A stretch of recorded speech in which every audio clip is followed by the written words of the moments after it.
as we have the English right after, it is being recorded. So anybody who is late can catch up on the recording as well. So if we want to start, it's on the hour right now. So if you want to start in the next minute, please do proceed. OK. Je vais juste aller chercher. C'est bon, c'est bon. Bon, ben, il est midi. Bonjour à tous. Donc, moi, mon nom, c'est Louise Mazuric. Je suis architecte dans les services professionnels. Puis, on a lancé donc, une nouvelle initiative qui s'appelle donc, les Information Sessions, Lunch and Learn. Où, en fait, on va recevoir donc, des manufacturiers, des gens de l'industrie qui vont nous présenter des solutions innovantes. Le but, c'est de s'informer en fait et de voir comment on peut améliorer la façon dont on gère nos bâtiments. Donc, aujourd'hui, on a le plaisir de recevoir donc, Xavier Brochu, qui est donc président, c'est ça? Directeur général. Directeur général donc, chez Brick Recycle. Brick Recycle, donc, c'est une compagnie qui est basée ici à Montréal, mais qui fait des projets partout au Canada, puis commence à développer les marchés intérieurs. Et ça, tu vas nous en parler. Oui. Fait que, Xavier, je te laisse te présenter à tout le monde. Puis je te laisse la parole aussi. Brick Recycle qui est basé à Montréal et qui fabrique ses équipements aussi au Québec. Xavier Brochu, directeur général de Brick Recycle. On a vraiment une solution. Je suis vraiment être ici aujourd'hui pour vous présenter une solution. Chez Brick Recycle, Brick Recycle, c'est vraiment parti d'une problématique, d'un dilemme, d'une situation que tous les entrepreneurs en maçonnerie et leurs clients ont quand on fait une rénovation d'une façade, une restauration d'une façade, c'est qu'est-ce qu'on fait avec les briques. Traditionnellement, on avait seulement deux options. Puis on remplace avec des nouvelles briques. C'est vraiment la solution qui est rapide et facile, mais qui vient avec des coûts élevés. Autant en enfouissement que des coûts de nouvelles briques. C'est des coûts qui ne font vraiment augmenter. Puis même avec toutes les situations, la situation qu'on a économique actuelle, beaucoup de nos briques au Québec et au Canada viennent des États-Unis. Ça peut amener même une incertitude au niveau des prix sur le moyen et long terme. Donc, si on prépare un projet, on estime un projet maintenant, dans 3 ans, ça va ressembler à quoi les coûts de briques? Ça peut vraiment beaucoup varier. Puis, ça vient aussi qu'une facture carbone, les émissions carbone sont assez élevées. La brique, c'est le matériel de parement extérieur qui consomme le plus de GES à produire. On l'utilise beaucoup parce qu'il y a plein d'autres propriétés, il est très durable. Et jeter des briques, c'est jeter beaucoup de carbone qui a déjà été utilisé pour les produire. Puis, ça vient avec une perte de valeur patrimoniale de nos bâtiments. L'autre option, dans une rénovation de façade, c'est évidemment de les restaurer. Traditionnellement aussi, ça fait des centaines d'années qu'on travaille comme ça au Québec puis en Europe. C'est de faire un nettoiement qui est manuel. C'est des techniques qui n'ont pas beaucoup changé. Ça va être généralement avec un marteau, brique par brique. C'est un travail d'artisanat qui doit être fait par des maçons qualifiés, puis qui vient augmenter la facture des coûts de briques sur un projet de 35% et voire plus, dépendamment de la situation. Mais par contre, on réduit les émissions de carbone, puis on arrive vraiment à préserver la valeur patrimoniale d'un bâtiment. Face à ces deux choix-là, généralement, ce qui va être fait par les entrepreneurs et leurs clients, ça va être de restaurer le moins possible de briques et en remplacer le plus possible pour minimiser leur coût de projet. Ça veut dire généralement, lorsqu'on en a besoin, travailler seulement sur des façades visibles patrimoniales, puis remplacer avec la nouvelle brique. Chez Brick Recycle, c'est une situation auquel notre président puis on était confronté régulièrement. On a cherché une machine, on a cherché un équipement pendant 6 mois pour résoudre ce problème-là chez nous. Puis on n'a pas trouvé. Fait qu'on l'a inventé. C'est de ça un peu qu'est né Brick Recycle. On a un équipement qui permet de nettoyer la brique pour permettre son réemploi, qui va nettoyer de 70% plus rapidement que des méthodes manuelles. Puis ça va même faire en sorte que, dépendamment des projets, on va être capable de réduire le coût des briques, le coût de la facture de briques du projet de 10 à 50% comparativement à du neuf. C'est un équipement qui est très facile à utiliser.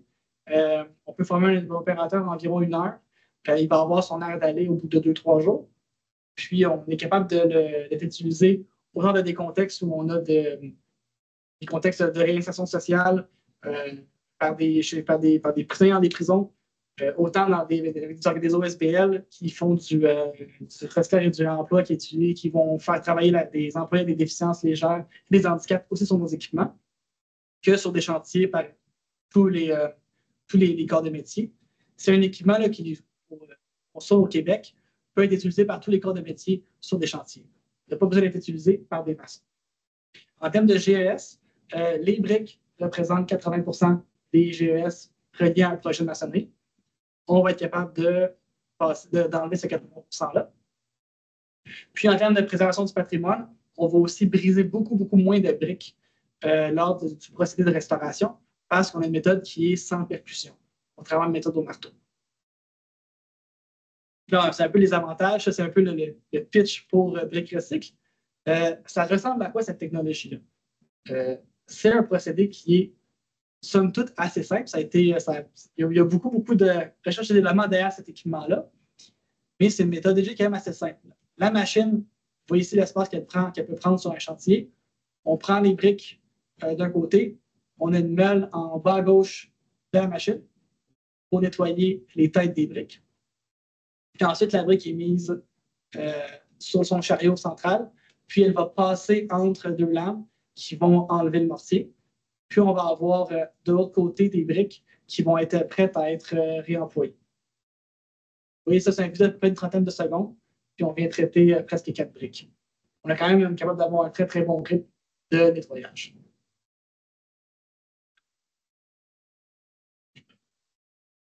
Quand on parle un peu de la machine elle-même, vraiment, c'est ça, 3 à 5 fois plus rapide que des méthodes de nettoyage manuel.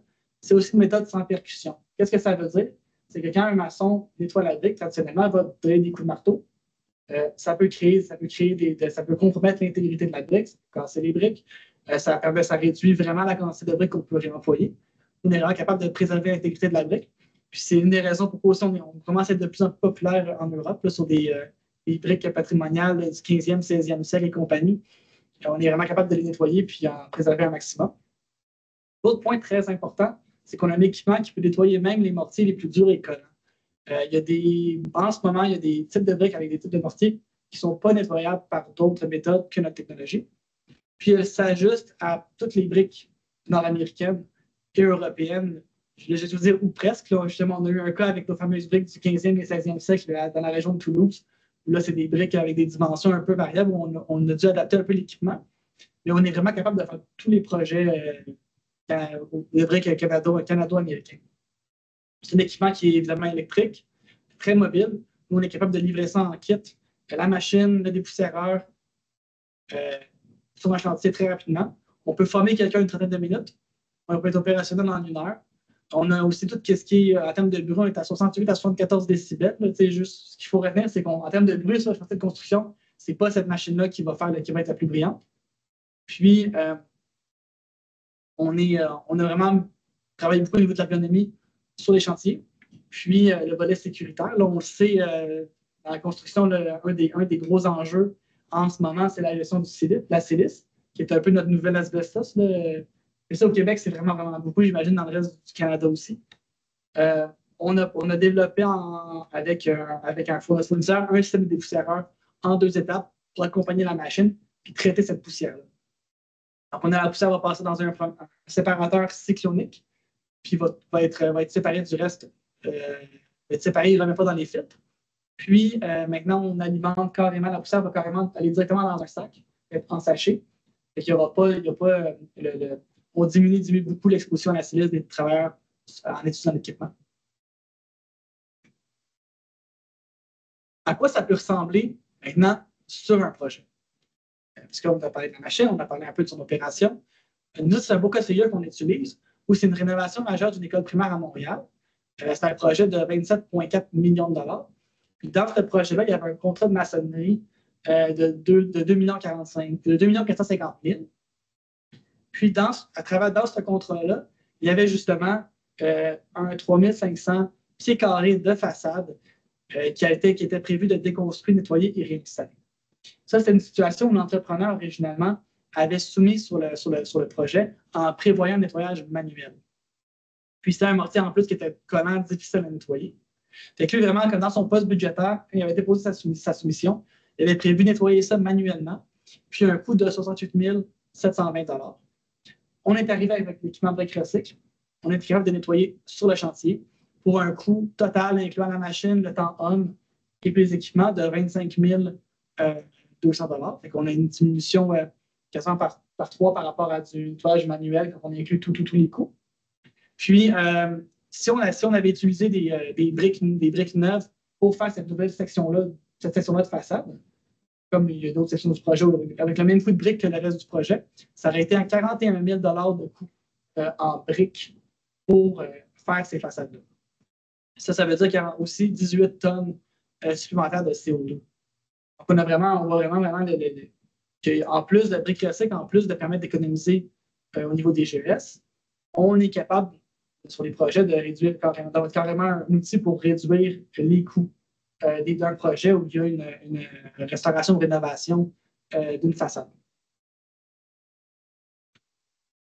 Puis ce qu'on voit aussi intéressant sur ce projet-là, on a carrément eu l'équipement sur le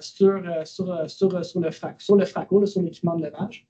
Quand on déconstruit le mur, on est carrément capable de prendre la brique, on la met sur une palette, on la nettoie, on la met nettoyée sur la palette d'à côté, puis on sort des briques nettoyées carrément de sur le fraco.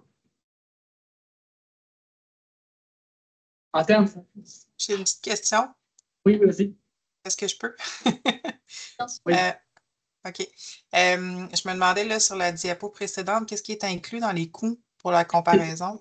C'est vraiment les coûts de nettoyage, restauration de la brique. Ça n'inclut pas la déconstruction, ça n'inclut pas la pose. C'est vraiment si on sort vraiment le coût relié à d'un côté, prendre une brique à nettoyer manuellement, prendre une brique à nettoyer avec brique recycle, ou acheter de la brique neuve et la faire livrer sur le chantier.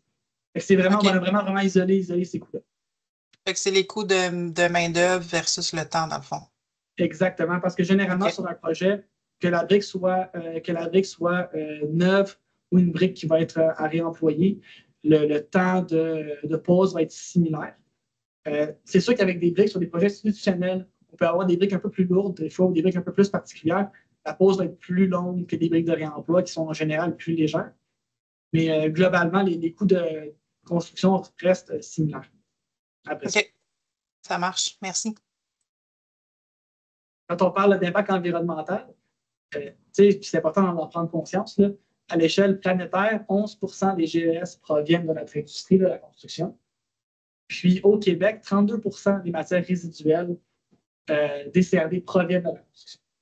Les briques, c'est une des matières qui fait beaucoup partie de ce total-là parce qu'au poids, une brique, c'est à peu près 2 kg. Sur un 1000 pieds de façade, on parle d'1,2, 1,3 tonnes de matière qui s'en va, qui est jetée. Là, en termes de produits, à part le béton, la brique, c'est pas mal le deuxième en termes de poids qui est envoyé en matière résiduelle. Là.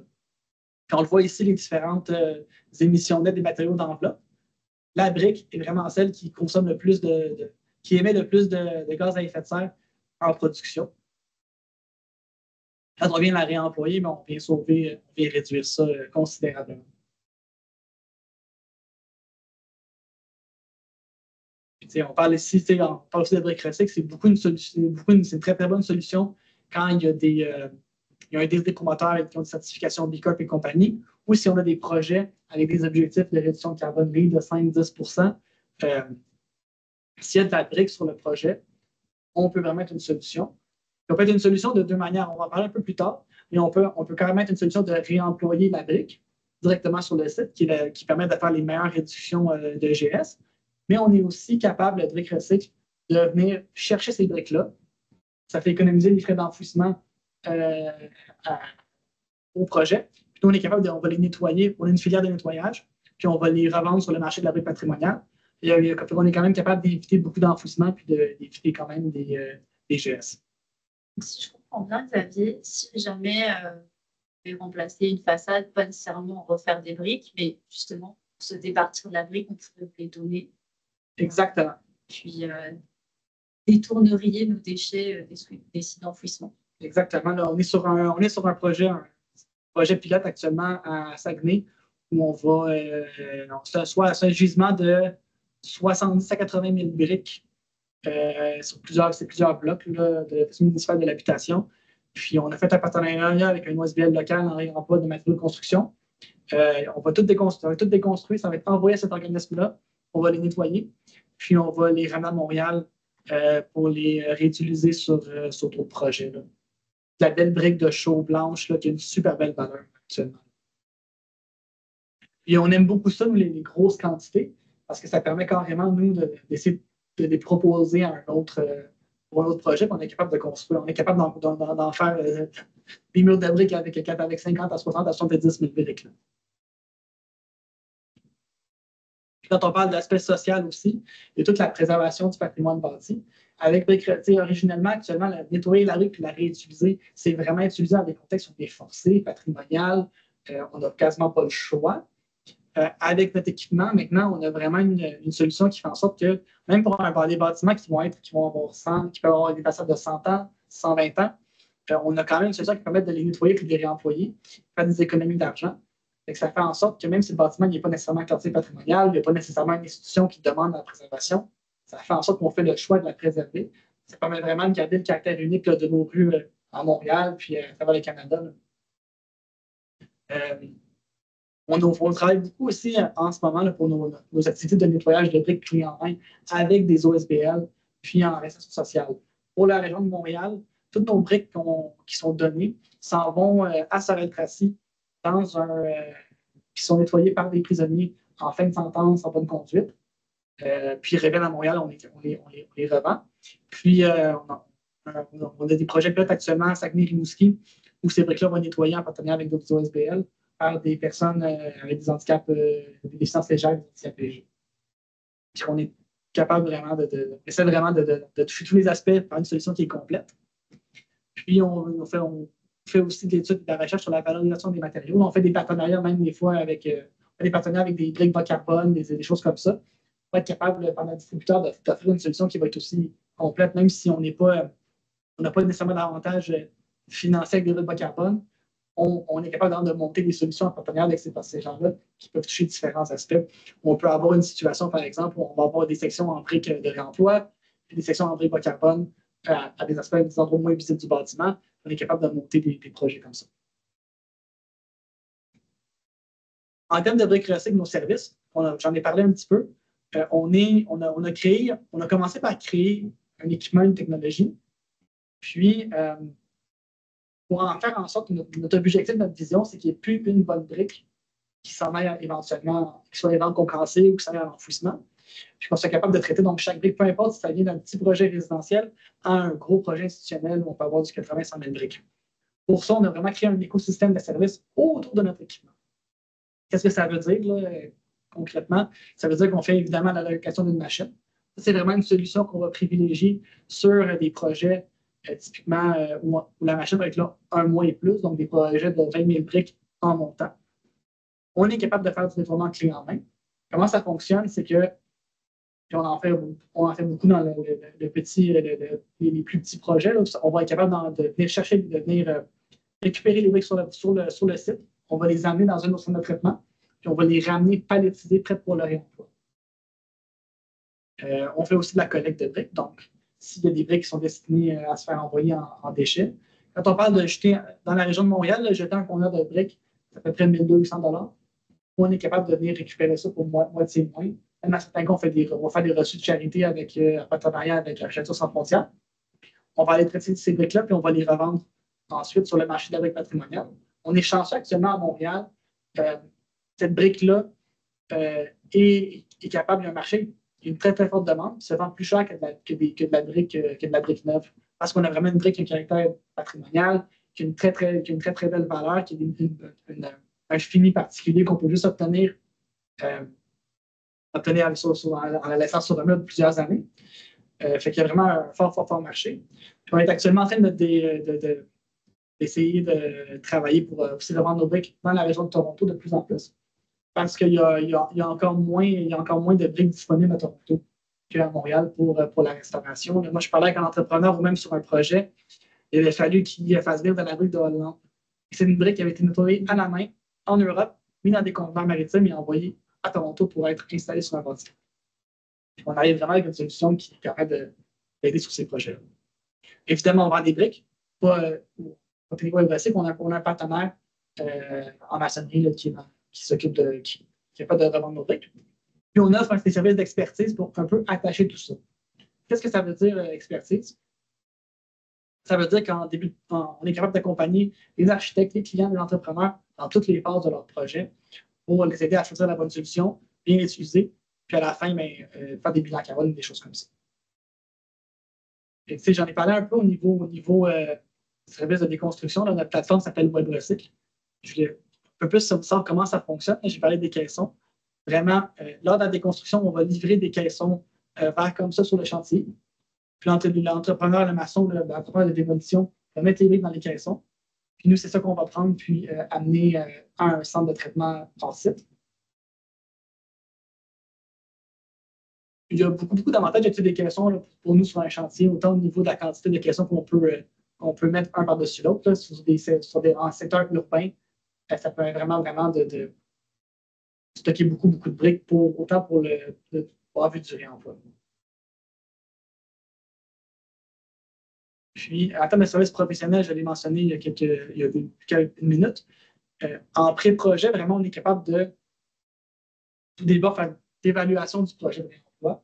Donc, qu'est-ce que ça veut dire? Ça veut dire aller sur le site, évaluer la brique qui est sur place. Nous, on a des partenariats avec des entreprises en maçonnerie, en restauration, qui sont capables de faire des identifications visuelles des façades. On est capable de très bien estimer la valeur de la brique sur le mur, la façade. On est capable de faire des ouvertures exploratoires. On est capable de prélever des briques, faire des tests sur ces briques-là, autant des tests pour estimer la vitesse à laquelle on peut les traiter dans la machine brique recycle, que des tests au niveau de ses propriétés, pour vraiment pouvoir pouvoir faire un choix éclairé par rapport à son réemploi.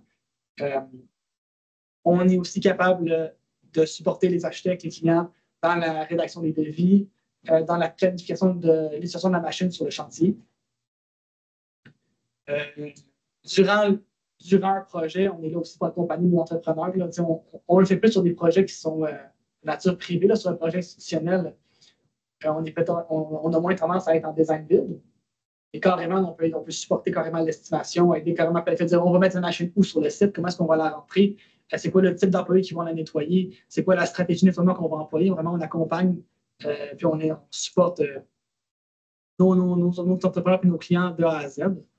Puis, une fois que ce projet-là est fait, on est capable de faire aussi tout ce qui est des bilans carbone et tout ça.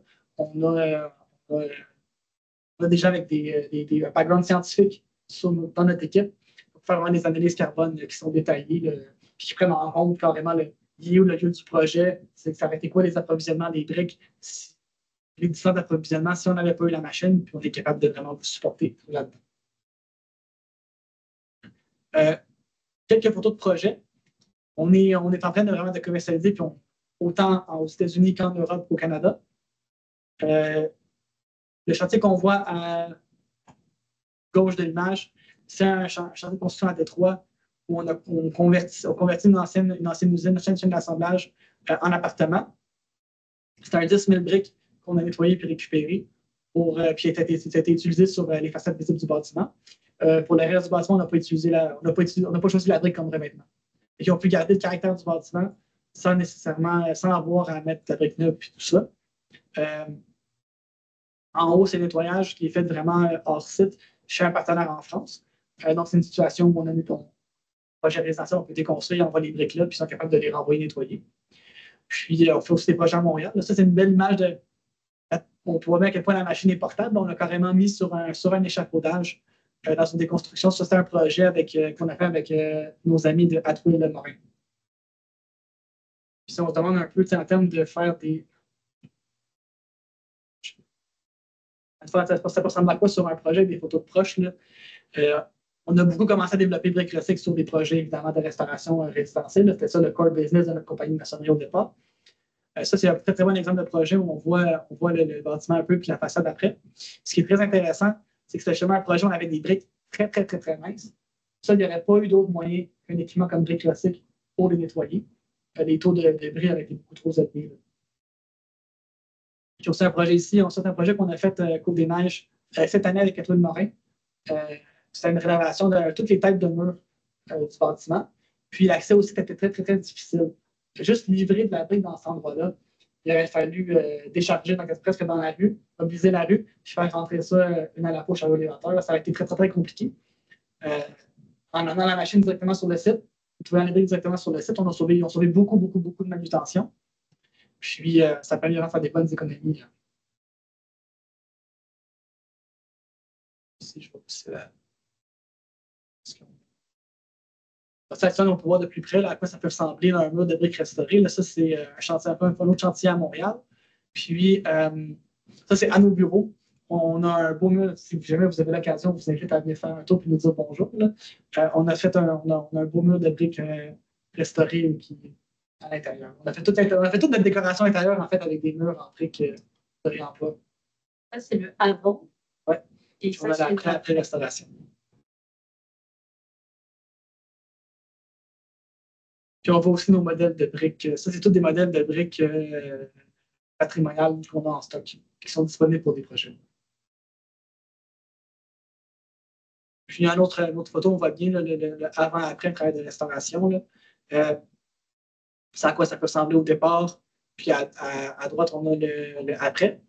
Puis, c'est un cas aussi où ce qu'on a fait avec les briques, là, on le voit un peu, il y a déjà eu des interventions qui ont été faites avant.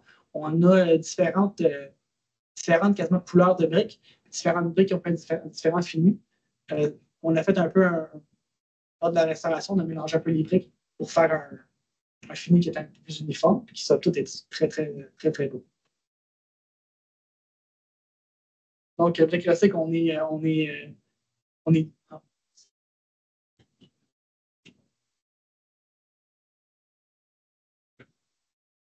j'ai perdu ma... Ouais. Désolée. Désolé, moi, c'est pas...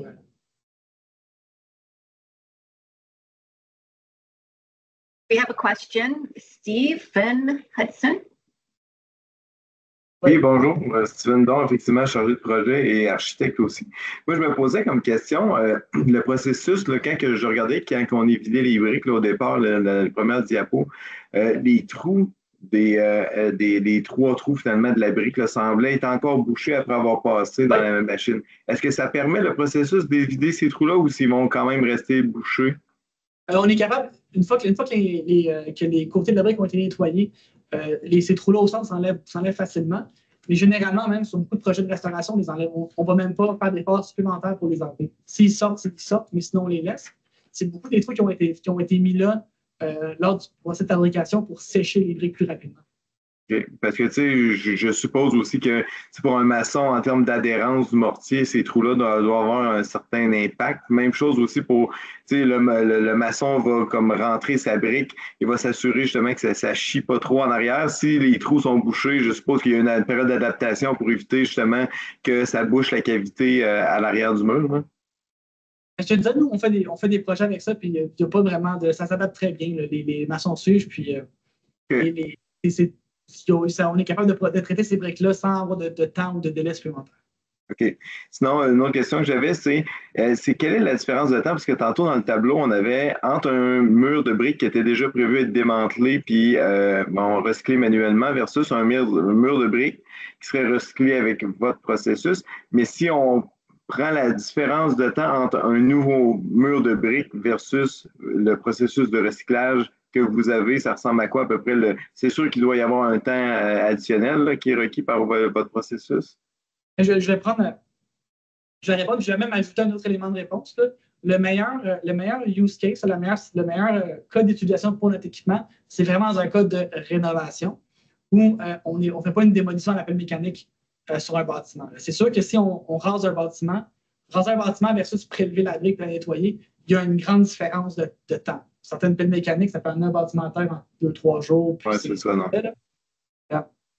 Quand on parle d'une déconstruction où on va déjà aller on veut préserver la façade de l'autre côté, nous, ce qu'on remarque, il y a une période d'adaptation un peu pour les maçons, les gars de démolition, mais ça ne prend pas plus de temps, une fois qu'on sont partis, de démolir pour préserver la brique, comparé à démolir puis jeter la brique dans un conteneur.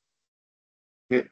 Quand on va déconstruire, on va mettre la brique sur une palette ou dans un conteneur, versus aller la mettre généralement, comment ils vont fonctionner, là, c'est que il va y avoir je veux dire, dans le langage de construction, il va y avoir un dompteur, on va mettre les briques. Après ça, on va avoir un équipement de manutention pour amener ces briques-là dans un compteur qui va être ailleurs. Fait que ce temps de manutention-là qu'on n'a pas parce qu'on travaille sur des palettes, ça s'équivaut vraiment. Là. Actuellement, Maçonnerie Graton, pour ne pas la nommer, là, qui est la compagnie de maçonnerie qui a développé l'équipement au départ. Là, Brique Recycle est rendu complètement indépendant de cette compagnie-là. Et au départ, Maçonnerie Graton utilise l'équipement, puis quand on estime des projets, on ne fait pas de différence au niveau du coût des constructions. OK. Après, puis une dernière question, puis c'est peut-être plus orienté pour Louise, en fait. Tu sais, nous, à l'interne, pour les projets BGIS, souvent, il faut avoir des équivalents ou à la limite, on ne peut pas y aller avec un fournisseur unique. Dans votre cas, ça semble être un produit totalement unique, justement. Tu sais, est-ce que c'est facilement utilisable dans le cadre de nos projets, tu penses, Louise? Je peux peut-être commencer à répondre. Je pense que puis ça dépend toujours tous les acheteurs et les clients ont différents niveaux de confort. Puis c'est vous qui connaissez aussi mieux vos clients. Ouais. C'est sûr, l'option de donner la brique, si jamais vous avez une rénovation de façade, ce que je vois là avec des partenaires institutionnels, c'est que ça passe très, très bien. Parce que on parle d'un don de brique, mais dans les faits, c'est une stratégie de disposition des résidus de construction. Parce que nos alternatives, c'est de les envoyer à l'enfouissement ou de les envoyer au concassage. Généralement, l'enfouissement va être une fois et demie plus cher que le concassage, qui va être une fois et demie plus cher que les envoyer chez Brique Recycle. C'est une stratégie pour disposer de la brique pour réduire les coûts d'un projet. Puis, il y a des options qui existent. Au niveau de nettoyage, c'est sûr que si vous avez des projets qui sont de nature patrimoniale, vous devez déjà conserver la brique, elle doit déjà être nettoyée. Ça peut être une bonne solution pour être référé à vos entrepreneurs et compagnies qui vont gagner les projets parce que l'alternative, c'est le nettoyage manuel toujours à Brique Recycle. OK. Super. Ça répond à mes questions. Merci beaucoup. Puis, vous pouvez toujours donner l'alternative entre mettre il y a toujours l'alternative vraiment à mettre la brique de réemploi Brique Recycle, c'est ou bien mettre la brique neuve ou bien faire des nettoyages manuels. Une autre question de Alain. Oui, vas-y. Oui, bonjour, Alain Filiatro, je suis architecte, moi aussi. J'avais 3 questions. La première, c'était par rapport aux alvéoles. Donc, merci Steven, merci d'avoir répondu à cette interrogation-là. La deuxième, c'est par rapport à silice, amiante. Là. Vous en avez parlé rapidement. Dans le cas du mortier qui contient de l'amiante, est-ce que la machine, le filtre qu'on vient installer après la machine, est-ce qu'il y a une certification EPA qui est possible? Oui, c'est un filtre qui a une certification. On parle d'amiante, puis je ne vais pas dire n'importe quoi, là, mais oui, on est capable de filtrer. Pour des mortiers d'amiante, ça, par contre, pour être honnête, on n'a pas encore fait face à un projet où c'était le cas. Et je ne sais pas les propriétés exactes de la machine par rapport à ça. Ce serait le genre de projet où, plutôt que de dire une réponse comme ça, où on ferait des tests. Non, c'est correct. Je comprends qu'il y a une espèce de ramp-up. Vous commencez, fait que, OK, j'étais curieux. Dans l'existant, nous, on travaille évidemment avec des mortiers souvent qui ont de l'amiante. Donc, c'est une situation qui se présente. Je vois aussi que, justement, là, vous avez installé la machine directement sur les chantiers. Oui. C'est aussi au niveau, par exemple, s'il y a de l'amiante, on pourrait mettre c'est une zone grise, là, présentement, là, ou un bémol par rapport à ça. Si je peux me permettre aussi pour cette notion-là, nous, on le mettre sur le chantier. Il y a différentes stratégies qui peuvent être employées pour nettoyer la brique sur un chantier. On a des clients qui, un très bon exemple, c'est à Rimouski, où on a beaucoup d'espace. Puis on va même faire carrément le nettoyage à 40 km du site avec une main-d'œuvre qui est hors décret de construction, donc qui coûte beaucoup, beaucoup moins cher. Puis la manipulation supplémentaire permet d'économiser beaucoup, beaucoup plus d'argent parce que le coût de nettoyage est quasiment diminué par 3. C'était mon 3e point, en fait. C'était l'opération de la machine. Là. Je comprends, on voyait sur le site. Est-ce que toute la main-d'œuvre sur le site peut utiliser la machine ou c'est uniquement réservé aux maçons? Non, n'importe qui a une carte de compétence peut utiliser la machine. OK. Puis quand on envoie les briques hors chantier, ça devient juste une activité de manutention, dans le fond, c'est ça? C'est ça, exactement. OK. Tout Bien dépend, compris. du projet, tout dépend des volumes. Des fois, les accès très difficiles, comme on est en train de démarcher un projet à New York, que là, livrer des briques, c'est infernal là, dans ces conditions-là. Puis là, c'est sûr qu'eux autres, nettoyer sur le site, c'est très, très attrayant pour eux, même si la main-d'œuvre coûte plus cher. Je comprends. OK. Merci beaucoup. Question de Ali. Bonjour Ali. Bonjour. Premièrement, merci pour la présentation. C'était assez clair et enrichissant. Mon nom, c'est Ali Lamouchi. Je suis gestionnaire énergie chez BGIS et ingénieur efficacité énergétique de formation. Ce que je voudrais savoir, c'est la partie financière de la solution. Est-ce que vous avez des exemples concrets de la rentabilité financière de votre solution? Et aussi, en tenant compte d'un coût de carbone fictif, par exemple, chez notre client SPAC, c'est autour de $300 la tonne de CO2. Est-ce que vos projets, si on implante cette solution, est-ce que ça peut être rentable? Et mettons, si on fait sur un cycle de vie de 40 ans, est-ce que vous avez des études de cas, des calculs sur un life cycle cost analysis de 40 ans, par exemple? On a fait quand même beaucoup d'analyses avec un partenaire au niveau environnemental, une firme externe là, pour nous faire cette analyse-là. Je pourrais voir même avec Louis si c'est possible de les partager, de partager la documentation qu'on a à ce niveau-là. Pour ce qui est des coûts, ce qu'on se rend compte là, sur des projets avec la brique, là, puis on l'a vu sur le cas de l'école, ça c'est une situation, si elle a fait l'école même au complet avec la brique de réemploi, il aurait fait des économies assez importantes. Là. Ce qu'on voit dans nos analyses de projets qu'on fait, ça peut aller de. Il y a des cas où même on ne recommande carrément pas de remployer la brique si la qualité n'est pas assez bonne ou si les murs sont trop dégradés. Là. On peut amener des économies jusqu'à 50% du coût de la brique. Ça peut se traduire par des économies en projet de 5 à 10% sur la portion maçonnerie d'un projet. Là. En plus des économies carbone, ça ne prend pas en compte les crédits carbone que le client pourrait avoir, les coûts carbone du client, mais ça prend en compte le coût de la brique et la réduction des frais de disposition de ces déchets-là. Ok, merci beaucoup. Est-ce qu'il y a des questions? Votre prix, ça inclut la location de la machine et les gens qui sont sur place. Nous, en fait, on fait vraiment la location de la machine, et tout ça, puis tout ça. Ça va être utilisé par l'entrepreneur général, la personne qui fait la démolition ou le maçon. Ça va varier en fonction des projets. La machine est suffisante, disons, pour. Ça se peut qu'on a besoin de plus qu'une machine. Oui, mais nous, dans le fond, là, quand je planifie, on fait un estimé conservateur, nous, sur les projets. On va planifier qu'une machine peut traiter 20 000 briques par an. OK. Généralement, avec le délai entre la déconstruction d'un mur puis la pose de la nouvelle brique est suffisant pour avoir une seule machine, c'est suffisant pour nettoyer les briques. C'est sûr qu'un si un projet avec une plus grosse quantité que ça, nous, on peut amener plus qu'une machine sur le chantier et faire plus de nettoyage.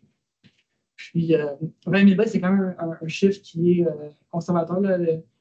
Si on a de la main-d'œuvre qui reste sur l'équipement, on peut traiter plus de briques que ça. Steven? Oui, je me posais la question parce que, comme par exemple, moi j'ai un projet justement à Matane qu'on est on est en conception préliminaire, on est en train de l'évaluer. Oui, il va falloir qu'on remplace des murs de briques. Si on prenait une solution de ce type-là, disons que le chantier dit OK, on part dans le chantier, disons, dans un mois. Est-ce que vous, en termes de quantité de machines, tout ça, est-ce que, je veux dire, parce qu'on s'entend là, au Québec, là, on a quand même une période très courte pour faire des travaux de construction. Donc, c'est sûr que si on n'a pas de machines qui sont disponibles au moment où on va commencer, ça vient tout chambouler l'échéancier. Donc, est-ce que vous avez, disons, des machines en quantité suffisante présentement pour accommoder toute la demande que vous avez, ou si justement, des fois, vous vous battez un peu là, pour justement être disponible pour tous les chantiers? Actuellement, on est en début de constatation. Moi, j'ai beaucoup de machines, mais c'est sûr que si demain j'ai 6 clients qui m'appellent la même journée, il va falloir faire des arrangements. Là. Le meilleur moment pour nous impliquer, c'est idéalement même en pré-projet. Parce que nous, on s'assure d'avoir les équipements disponibles quand le projet arrive. On s'assure de pouvoir bien servir, vous servir notre client. Puis, tout ce qui est projet actuellement au Saguenay, là, on va être en train de mettre en place avec un partenaire un centre de traitement pour notre projet de 80 000 briques. Puis s'il y a d'autres projets dans cette région-là, c'est une des régions du Québec où on va avoir une solution de nettoyage hors site qui va être attrayante pour un projet. Oui. Merci beaucoup. Ça fait plaisir. Il y a d'autres questions? Puis Matane, c'est dans la région, en fait, je me suis trompé de région. Là. J'ai dit Saguenay, mais aussi Rimouski. C'est clair pour Matane. Oui, effectivement. Peut-être que Xavier, tu peux conclure sur ta diapo parce qu'on a commencé à avoir des questions avant que tu puisses terminer. Donc... Oui. Donc, rubrique classique, on est actuellement sur Montréal, la région de Montréal, Toronto, Détroit. On commence à avoir un nouveau partenaire dans les maritimes pour tous les projets de cette région-là. Pour des projets suffisamment gros, on peut déplacer les équipements à travers le Canada. Aux États-Unis, on est vraiment beaucoup sur la côte est, il y a beaucoup de briques. On est en train de commencer à démarcher la Californie. Puis en Europe, ça s'enligne vraiment pour être notre plus gros marché. Contrairement à nous, sont 10 ans en avance de nous au Canada. En Europe, il y a très, très peu de briques qui font l'enfouissement, puis ils font beaucoup, beaucoup de nettoyage manuellement. Nous, tout ce qu'on fait, c'est arriver avec une solution qui les rend plus rapides. On a déjà passé l'étape de les convaincre de réenvoyer leurs briques. Fait que ça va être vraiment... Moi, j'ai envoyé 3 machines en avion pour répondre à la demande ce mois-ci. Puis probablement que l'Europe va donner, d'ici 3 à 6 mois, l'Europe va être notre plus gros marché en termes de revenus. Là, on a des beaux projets qu'on fait à Luxembourg, des belles démarches à Londres, toute la France. C'est super. Pour ça, je pourrais parler de c'est des belles aventures. On a actuellement 2 de nos employés au Danemark qui font une formation chez un client là, pour installer. Lui, ça fait 35 ans qu'il fait du nettoyage de briques pour la revente. Puis, c'est super, super content. Les machines sont fabriquées ici? Oui, on est fabriqué. En fait, on a 2 partenaires de fabrication. Les machines canadiennes sont fabriquées à Granby. Puis les machines pour le marché américain sont faites chez Fraco. Déjà un gros fleuron manufacturier québécois qui est notre partenaire pour les États-Unis. C'est aussi un partenaire pour la distribution aux États-Unis. Puis c'est fait, c'est ça, c'est fièrement fait au Québec. Quand c'est au Québec, fait au Québec. Puis c'est pour une fois que c'est nous qui arrivons en Europe avec une solution de recyclage versus les Européens qui nous en amènent au Canada. Et tout le monde applaudit, là, c'est très bien. On va avoir la session en anglais. Je pense qu'on va dire Made in Canada. Oui, on va le dire. Québec. L'autre chose que nous, on est très, très fiers, c'est qu'on a une solution qui est non seulement qui a non seulement des avantages qui sont écologiques, mais qui est aussi une solution qui a des avantages économiques à utiliser. C'est souvent sur des projets, la réduction de GS, c'est quasiment un bien de luxe. Là. C'est quelque chose qu'on se permet parce qu'on a un peu plus de budget pour ça. Moi, j'ai de l'intérêt pour ma machine au Missouri, au Texas. Puis eux autres, la machine, elle peut fonctionner après émettre un nuage noir de charbon, il la prendrait quand même. Parce qu'ils sautent de l'argent. Pour conclure, tu m'as montré des photos justement d'un projet que tu fais à Toulouse, une forteresse en fait, patrimoniale et tout. Elle date de quelle année C'est des briques du 15e, 16e siècle, des briques foraines rouges. On a aussi un projet, j'ai pas, ça vient de se terminer, je vois tous les détails, à Marseille, où c'est aussi des vieilles briques, plus peut-être comme de 2 siècles. Là. Mais on est capable de faire beaucoup de choses par rapport avec l'équipement. C'est super intéressant. Là. Puis c'est le fun aussi de voir un peu les briques à travers le monde. On a quand même des gens qui sont quand même passionnés. On est passionnés quand même de maçonnerie aussi. Oui, Est-ce qu'il y avait d'autres questions avant de conclure?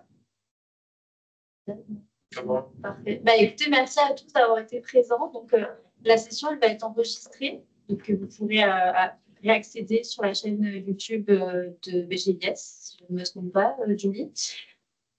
Puis, pour ceux qui voudraient des certificats de formation pour justifier auprès de leur association professionnelle, qui sont donc